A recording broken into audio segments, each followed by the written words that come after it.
Good day, viewers. Welcome back to the Amazing Legacy Show.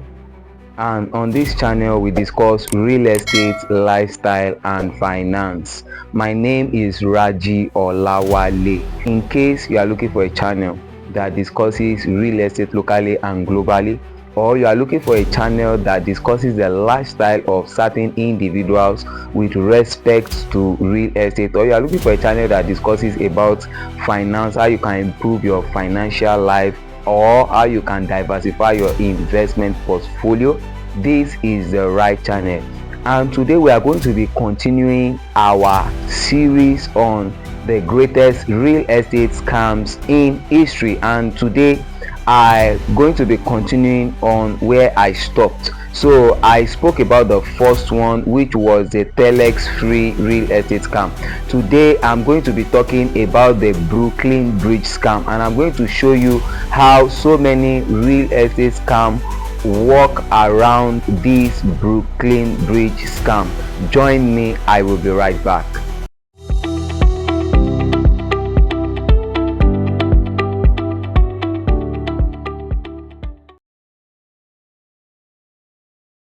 Welcome to the Amazing Legacy channel, and today I'm going to be talking about a very interesting topic. And today I am going to be sharing with us how one man scammed so many people of a government property called the Brooklyn Bridge.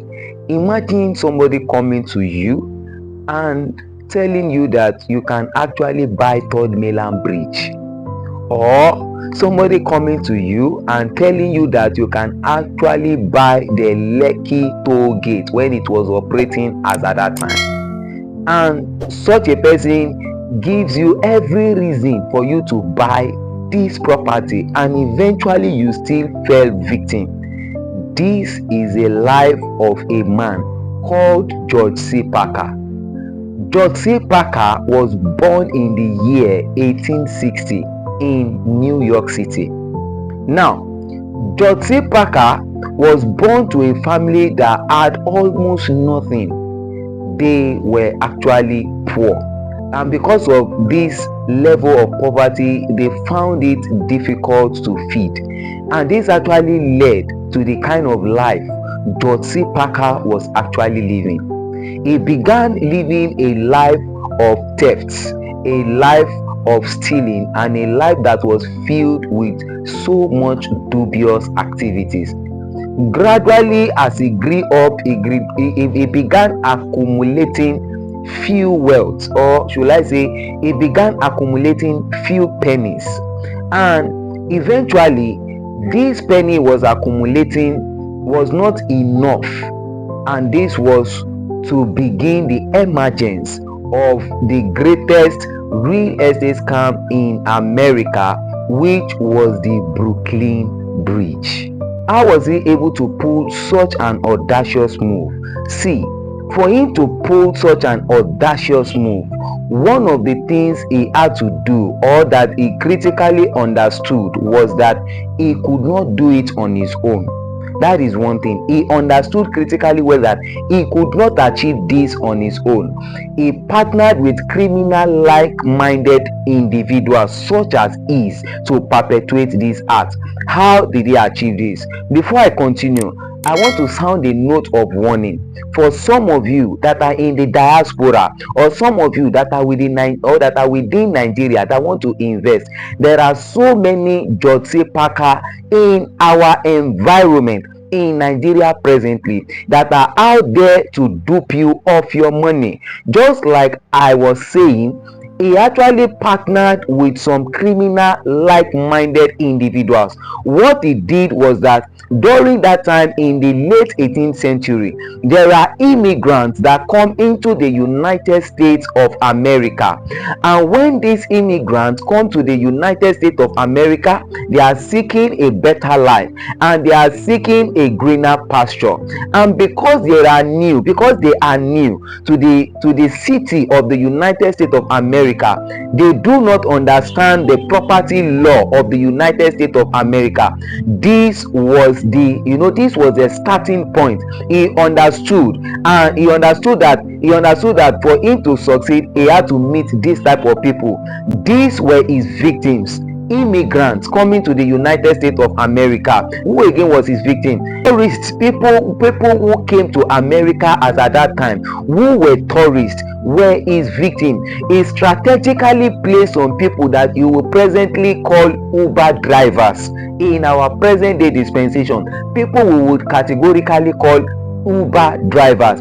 He categorically placed them at the border or at the receiving point where these immigrants and these tourists are received into the United States of America. And no, the Brooklyn Bridge, while those immigrants were coming to the United States of America, Brooklyn Bridge was strategically placed in such a way that they would have seen it while they were coming. So these Uber drivers, as at then in the 18th century, preaches to them that you can actually make a fortune in America. You can actually become successful overnight. They began to preach shortcuts to wealth to these immigrants. As they were preaching shortcut to wealth to these immigrants, these unsuspecting immigrants thought that these Uber drivers actually meant well for them, not knowing that they had connived with George C. Packer. And what this Uber driver would eventually do after the discussion was that he would tell them that he knows a man that he could actually refer them to. That person, of course, is no other person than George C. Packer, and he would actually refer them to George C. Packer. There are so many people at our airports, they call them agents.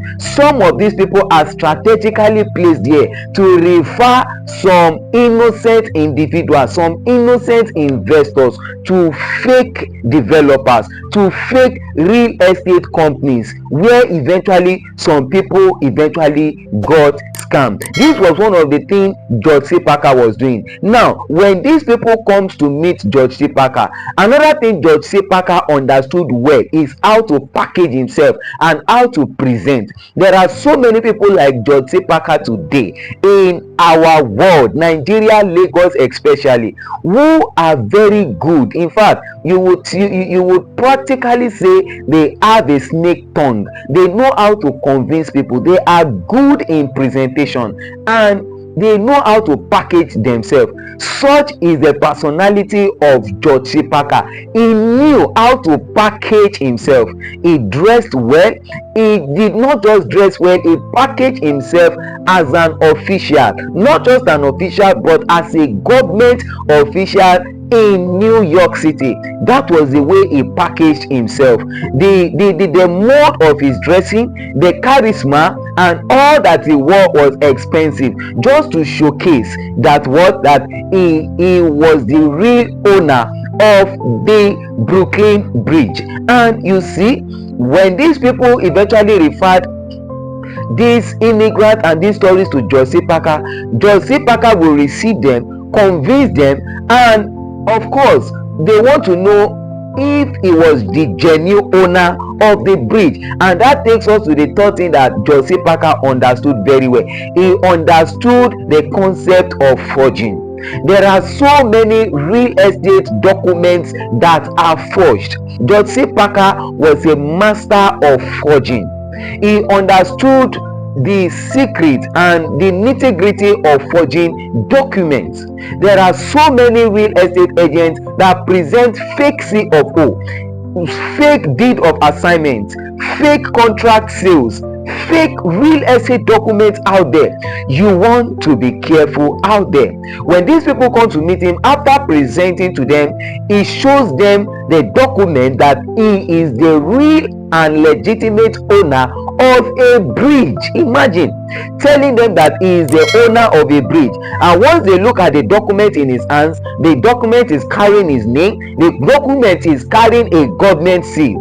which means that George C. Parker was not only conniving with the people at the receiving points where the immigrants are received, he was also conniving with government officials. He was conniving with government officials who could give him some information, and perhaps some people that want to go to the government officials to get this information eventually get deceived when they met with the wrong set of people at the government office.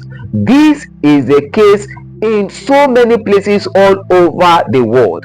You want to be careful who you trust with your investment decision. Now, while George C. Parker had eventually convinced them and is trying to take them to the bridge, he also understood the importance of timing. What he did was that he has strategically placed an individual around that bridge location, that while this individual cites George C. Parker bringing a potential client to the bridge, they quickly hang a placard that is titled "For Sale." They will quickly hang it because they know that the government must not know that that place somebody is actually trying to sell it. And he brings these individuals to the bridge. While he brings them to the bridge, they see "For Sale" on the bridge. And imagine you seeing "For Sale" on a bridge. You want to assume that this placard has been there for long, and this man undoubtedly is the legitimate owner of this bridge. And when he brings them to the bridge, he persuades them, he tells them everything he can, and he used so many sugar-coated tongue to tell them that this bridge can even actually bring revenue. And how? He even made a proposition to them that they could actually build a polling booth, or should I say a toll gate, on the bridge, so that they can actually use that as a source of income. He also told them that they could actually put billboard around the bridge so that anyone that wants to advertise can actually be using the billboard. So that was how George C. Parker was able to deceive so many people, and so many people paid as much as $50,000 until he was caught in the year 1907. After he was caught in the year 1907, he still found his way to escape from the court section, because while the court section was ongoing to prosecute him for his criminal activities, he found a way to escape from the court. And he did not only eventually sell the Brooklyn Bridge, he sold several other landmarks. One of those landmarks in which he tried selling was the Statue of Liberty. Another one, you can even imagine, he went as far as trying to sell a general's tomb in the United States of America, claiming to be the general's grandson. He assumed different kind of name to perpetuate his evil deeds. There are so many George C. Parker in the real estate world today. I will tell you about a certain woman called Chika and her husband. They bought a certain property, a certain land, from a realtor company. I'm going to be calling the name of the realtor company for you to know that this thing is actually existing. Apex Realtor Company. They bought a property, a landed property from this company, only to discover later, when they wanted to start developing on the land, that land was under government acquisition. And according to Nigeria real estate law, you cannot develop a property that is under government acquisition, which means that you want to do your due diligence to be sure that property that you are buying from that particular company is not under government acquisition. And that takes us to engaging the right professional to handle your property transaction. There are so many George C. Parker today.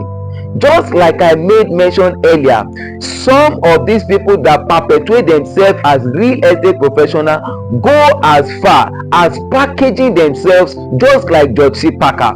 They wear good clothes. In fact, some of them actually either borrow vehicle, or from the scam they've done from so many other people, they got money to get themselves a vehicle just to show you, or just to show their victim that they are capable of handling their money and that they are not scam. There are so many George C. Packer today. So you want to be careful who you trust with your investment decision. Eventually, George C. Packer died in the year 37. Imagine the people that he has rendered bankrupt. Imagine the havoc, the financial wreckage, the heartbreaks that he has caused so many people. Even in this our present time, in Lagos especially, there are so many George C. Packers out there, especially on Lagos Island. Be careful who you trust with your investment decision. Join me in the next episode as I'll be sharing another intriguing real estate scam series on the biggest real estate scams in history. In case you enjoy what you have just watched, you want to encourage us by subscribing, liking and sharing. And perhaps you have an experience with respect to real estate scams, or you have fallen victim at one point in other to these people that are like George C. Packer. Feel free to share with me in the comment section below. Thank you once again for joining me on this journey on the greatest real estate scam in history. See you in the next video. God bless you.